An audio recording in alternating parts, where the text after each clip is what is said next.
इस वीडियो में हम शेयर मार्केट से रिलेटेड इन्वेस्टिंग और ट्रेडिंग के बारे में पढ़ेंगे। जैसा कि आपको मालूम है, इन्वेस्टिंग और ट्रेडिंग दोनों ही शेयर मार्केट के पार्ट हैं, लेकिन दोनों में कुछ डिफरेंस है और कुछ समानताएं हैं। तो इन दोनों चीज़ों का हम एक एक करके देखेंगे। तो सबसे पहला पॉइंट है कि इन्वेस्टिंग क्या है। इन्वेस्टिंग जो होता है एक लॉन्ग टर्म इन्वेस्टमेंट होता है, जिसमें आप 1 साल या उससे ज़्यादा के लिए जो भी पैसा लगाते हैं वो इन्वेस्टिंग में आता है। ये एक तरीके से इन्वेस्टिंग जो है पैसिव इनकम में आती है, क्योंकि इसमें आपको एक्टिव होकर काम नहीं करना पड़ता। और जबकि ट्रेडिंग जो है ये एक शॉर्ट टर्म इन्वेस्टमेंट होता है, जिसमें आप पैसा एक हफ्ते में या एक दिन में या उसी टाइम जो भी लगाया उसको शेयर को आपको बेचना होता है।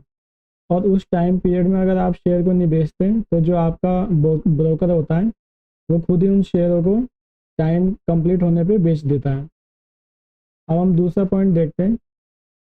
अगर कंपनी इन्वेस्टिंग में ऐसा होता है कि कंपनी जैसे जैसे बढ़ती जाती है वैसे वैसे आप भी कंपनी के साथ आपकी भी ग्रोथ होती है। मतलब जो पैसा आपने कंपनी की शेयर में लगाया, अगर वो कंपनी बढ़ रही है तो वैसे धीरे धीरे करके आपका ही पैसा कंपाउंडिंग होता चला जाता है। और कई बार जब कंपनी को प्रॉफिट होता है तो वो कंपनी उस प्रॉफिट का कुछ हिस्सा डिविडेंड के रूप में अपने इन्वेस्टर को दे देती है। जबकि ट्रेडिंग में ऐसा नहीं होता। ट्रेडिंग में ऐसा होता है कि ये एवरी डे, मतलब एवरी डे वाला प्रोसेस है। इसमें पैसा आप आज लगाओगे और आज ही उसको शेयर को आप बेच देते हो। तो इसमें आपको कंपाउंडिंग से कोई लेना देना नहीं है। और ट्रेडिंग में ये होता है कि 100 लोगों में से सिर्फ 5 लोग ही इसमें पैसा कमाते हैं और बाकी जो 95% लोग हैं वो बाकी अपना पैसा गंवा देते हैं। क्योंकि ट्रेडिंग में ऐसा होता है कि एक हार रहा है तो दूसरा जीत रहा है। थर्ड पॉइंट हमारा इन्वेस्टिंग को लेकर ये है कि इन्वेस्टिंग का तो मेन पर्पज़, जैसे कि मैंने बताया, कि ये पावर ऑफ कंपाउंडिंग की रेट पे हमारा पैसा बढ़ता है। क्योंकि हम इसमें जो इन्वेस्टमेंट कर रहे हैं वो 1 साल से ज़्यादा के लिए कर रहे हैं। और इसका मेन पर्पस ये होता है कि जो इन्फ्लेशन होती है, मतलब कि जो महंगाई दर होता है उसको हमें बीट करना होता है। क्योंकि जो महंगाई दर है वो हर साल बढ़ती चली आ रही है। जैसे पिछले 20 सालों में जो महंगाई दर है 2% से, अभी अगस्त की जो रिपोर्ट आई है उसमें 6.83% है। तो हमें ये कोशिश करते हैं हम इन्वेस्टिंग करके कि हमारा जो पैसा हमें रिकवर होगा, मतलब जो हम पैसा कमाएंगे वो कम से कम इस इन्फ्लेशन रेट से तो ज़्यादा ही हमें मिलना चाहिए। तो इसलिए इन्वेस्टिंग की जाती है लॉन्ग टर्म के लिए। जबकि ट्रेडिंग में जो है पावर कंपाउंडिंग से कोई लेना देना नहीं है। इसमें सीधा सीधा आज जो पैसा आप लगाएंगे उस शेयर को आज ही बेच के या तो उसमें आपका प्रॉफिट होगा या लॉस होगा, बस। अब चौथा पॉइंट देखते हैं इन्वेस्टिंग में।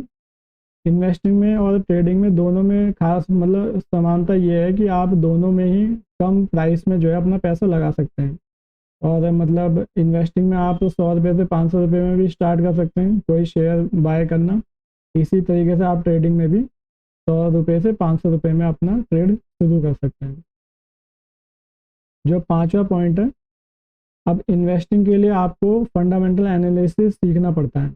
अब फंडामेंटल एनालिसिस में होता क्या है कि आप किसी भी एक कंपनी को सिलेक्ट करके उस कंपनी की जो बैलेंस शीट हो गया, प्रॉफिट लॉस स्टेटमेंट हो गया, कैश फ्लो हो गया, या वो जो कंपनी है उसका बिजनेस मॉडल क्या है, इन चीज़ों को आप समझ के तब उस कंपनी में आप अपना पैसा लगाते हैं। जबकि ट्रेडिंग में फंडामेंटल एनालिसिस से ज़्यादा हमें टेक्निकल एनालिसिस की ज़रूरत पड़ती है। फंडामेंटल तो आपको ये काम आता है कि कंपनी कितनी स्टेबल है। अगर आपको एक बार पता चल जाए कि कंपनी ये स्टेबल है, तब आप क्या करते हैं, टेक्निकल एनालिसिस करते हैं, जिसमें आप ये देखते हैं कि उस कंपनी का हिस्टोरिक डाटा क्या है।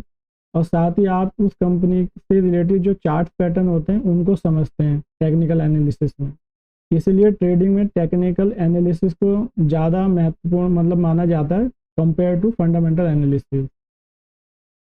जो हमारा छठा पॉइंट है, इन्वेस्टिंग में हमें मैथ की ज़्यादा ज़रूरत नहीं पड़ती, क्योंकि इसमें हम एक बार कंपनी को हमें मिल गया तो हम उसमें अपना पैसा लगा के अपना आराम से बैठ सकते हैं।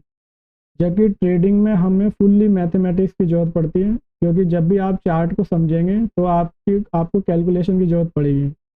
और उन चार्ट को देखकर ही आप क्या करते हैं, आप अपना एक सक्सेसफुल जो ट्रेडिंग मॉडल तैयार करते हैं, जिसके बेस पे आप अपना पैसा लगाते हैं। और अगर वो पिछले बैक डेट में आपने उसका बैक टेस्टिंग अच्छे से करी है तो आप उसमें प्रॉफिट भी बनाते हैं।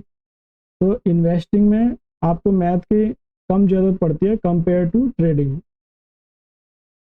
हमारा 7वां पॉइंट है इन्वेस्टिंग में।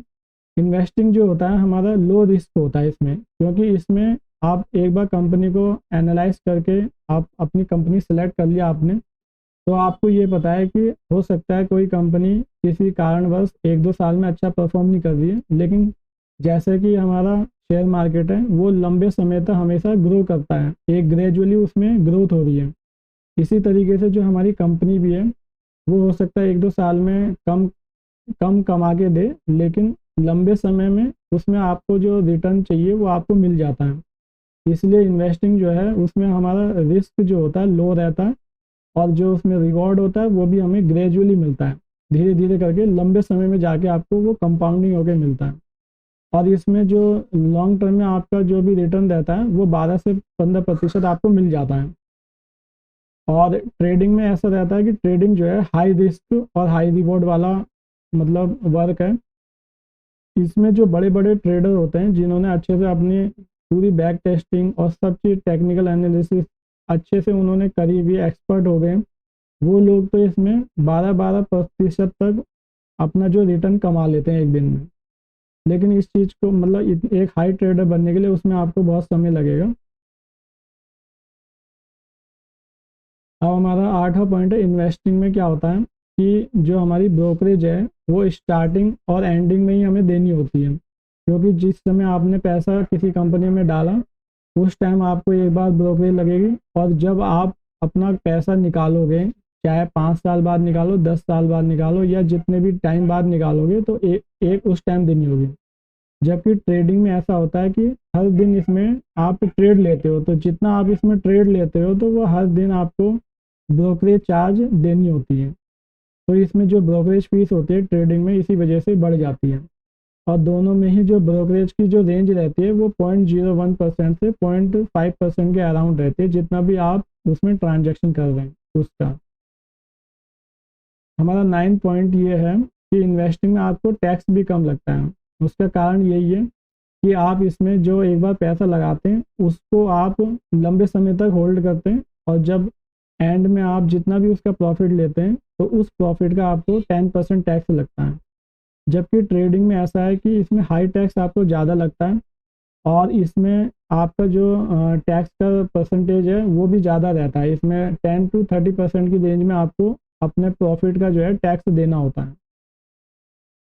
हमारा लास्ट पॉइंट है इन्वेस्टिंग में। हमारा लास्ट पॉइंट ये है कि इन्वेस्टिंग में आपको बार बार देखने की ज़रूरत नहीं पड़ती। जैसे कि मैंने स्टार्टिंग में आपको बताया कि ये एक पैसिव इन्वेस्टमेंट होता है कि एक बार आप इसमें पैसा लगाते हैं, फिर आपको महीने 1-2 महीने में जब भी आपको टाइम मिलता है तो 1-2 बार आप थोड़ी नज़र डाल लेते हैं कि कंपनी का शेयर कितना जा रहा है, अप डाउन कितना हो रहा है उसमें।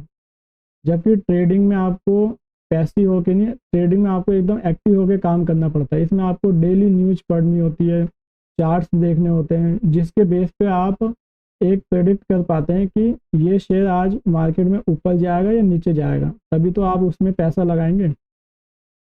तो ये जो 10 पॉइंट थे ये मैंने आपके सामने रख दिए हैं।